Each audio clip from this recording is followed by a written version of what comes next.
Just after 9 o'clock on Saturday morning, the small funeral cortege with the coffin drawn on a gun carriage left Kensington Palace.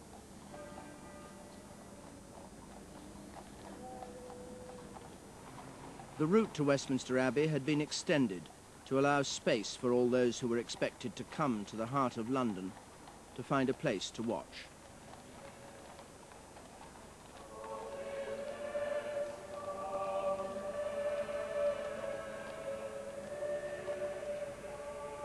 The Queen led members of the royal family to the gates of the palace to pay their respects as the cortege passed by. Diana's two sons, their father and grandfather, and her brother, Earl Spencer, followed on foot.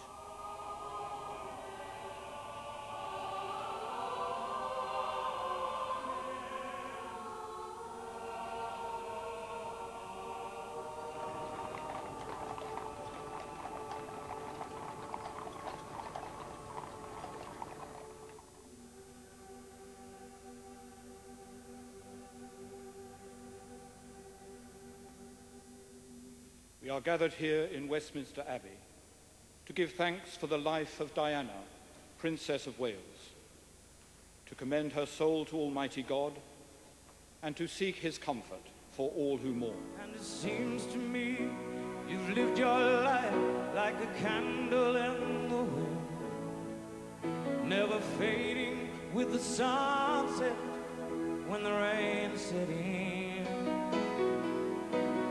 Footsteps will always fall here along England's greenest hills. Your candles burned out long before your legend ever will.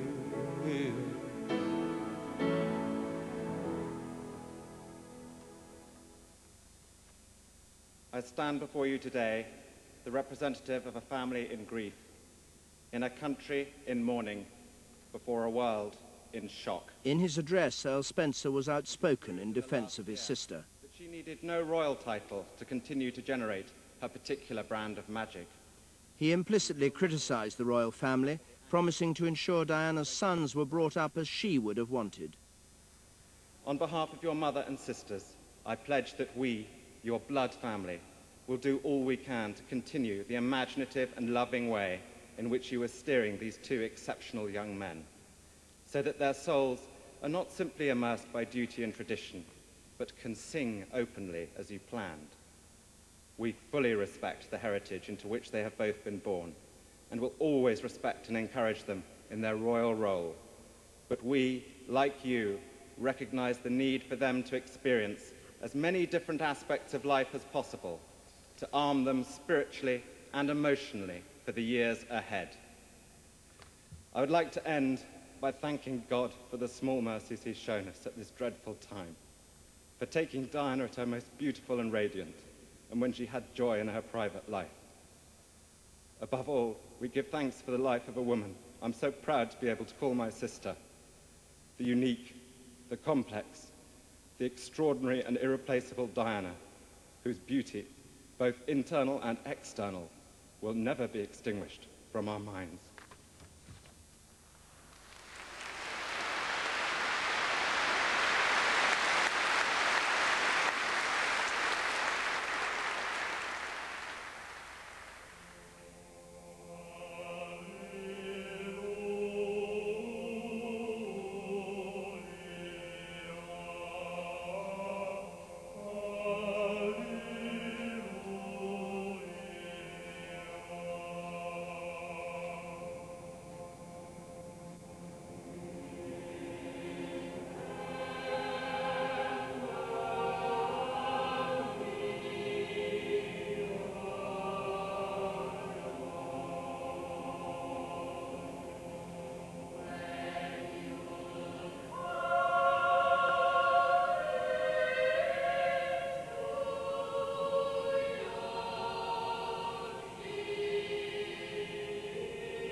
someone that the whole nation identified with. And I mean, if it comes down to taking sides, they took her side rather than the royal family side. The people have dictated what was going to happen. She gave us so much.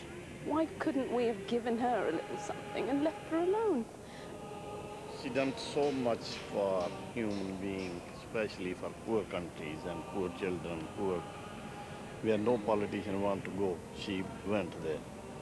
I would love for her memory, her courage, her beliefs, and all that she lived for, to live in us, and for her work to go on, even though she can no longer be here.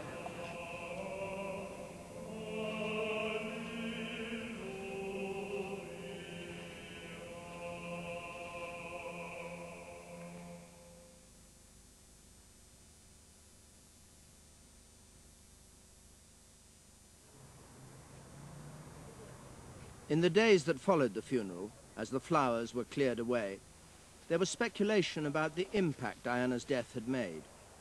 Was the public response mass hysteria, or was it that each person's single grief was reinforced by the grief of others?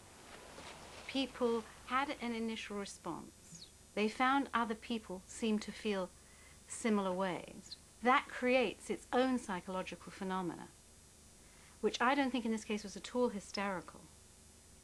But it was a mass phenomena, which then makes one's own private feeling much deeper and much more profound, or much bigger than itself. 1997 is a year that will be long remembered for the two great dramas that were played out right here in the centre of London. One of them in the Houses of Parliament, where Tony Blair savoured that extraordinary election victory that put an end to 2 decades of Conservative rule. And the other, of course, in Westminster Abbey, where the funeral of Diana, Princess of Wales, transfixed the nation. Both these events depended upon our accepting images that we were offered, powerful images of political and personal magic. But images, of course, can often deceive, and the final verdict on this year will only come when we can see whether the reality and the image were the same thing.